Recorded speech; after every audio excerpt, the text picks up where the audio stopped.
आपल्यासोबत शेकापचे आमदार जयंत पाटील आहेत. निवडणूक होणार आहे 11 जागांसाठी, 12 उमेदवार आहेत, त्यात तुम्ही आहात.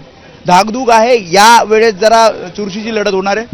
चेहऱ्यावर दिसते तुम्हाला, चेहऱ्यावरती कॉन्फिडन्स. त्याच्यात ते भ्रष्ट नाही, कारण नाही आहे. मी पहिल्यांदा एवढी भक्कम मतं घेऊन उभा राहिलेलो आहे. पहिल्यांदा माझी 7-8 मतं घेऊन उभा राहायचो आणि निवडून यायचो. यावेळी आणि पवार साहेबांची या ठिकाणी मला साथ आहे, त्यांचे आशीर्वाद मला आहेत आणि त्यामुळे मला वाटत नाही त्याच्यामध्ये काय अडचण येईल. शरद पवारांची 12 मतं आहेत, बाकी शिवसेना ठाकरे गटाने सुद्धा आपला उमेदवार उभा केला आहे. तर मतांची जुळवाजुळव उभा केलं की असं का प्रश्न विचारता तुम्ही? असा प्रश्न का विचारतात?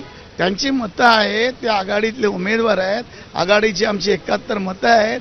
त्याच्यातली ठाकरेंनी उभा केला म्हणजे त्यांचं पण उमेदवार आहे ना, आम्ही तिन्ही उमेदवार निवडून येणार आहोत. क्रॉस वोटिंगची शक्यता आहे. नाही काँग्रेस, तुम्ही जसं आत्ताच म्हणाला होता की काँग्रेस पूर्णच्या पूर्ण 37 मतं, जे 2-3 मतं काँग्रेसची डॅमेज आहेत ती सोडलेली आहेत आम्ही.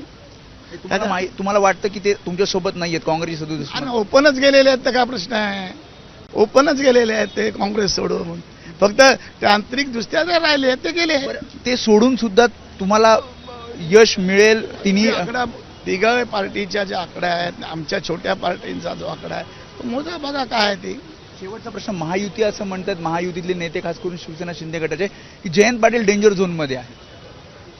मग असतील तर डेंजर झोन का त्यांनी बघावं, त्यांनी आपलं बघावं. मी काय, माझं म्हणणं आहे नियोजन पूर्णपणे झालं. नियोजन काय करायचं, मतच फिक्स आहे. जे- मग नियोजन म्हणजे काय? नियोजन म्हणजे अर्थ वेगळा जे होता. गणित जुळायला हा मतदार माझा आहे, हा मतदार आहे, त्याला भेटलो का विचार आम्ही?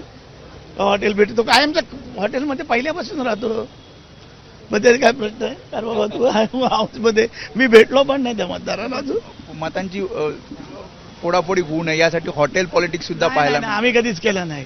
काय आपलं एकतरी उमेदवार आहे, एक पण आमदार नाही आहे, काय नाही. त्याच्यामध्ये काय सांगितलं नाही, एकदा एक मीटिंग घेऊन त्यांना सांगितलं पवार साहेबांनी, संपला विषय. कोण एखादा उमेदवार पडेल काय तुमचा ते अंदाज? नाही, ते आम्ही बघत नाही, आम्ही निवडून एवढंच शकतो. त्यामुळे हे होते जयंत पाटील, त्यांना पूर्णपणे विश्वास आहे की जी निवडणूक होणार आहे त्यामध्ये जी मतांची जुळवाजुळव करावी लागणार आहे ती पूर्णपणे होणार आणि महाविकास आघाडीचे तिन्ही उमेदवार निवडून येतील असा विश्वास जयंत पाटलांना आहे. कॅमेरामन गजानन बाळापूरकर समेत वेदांत नाईक, एबीपी माझा, मुंबई. एबीपी माझा, उघडा डोळे बघा नीट.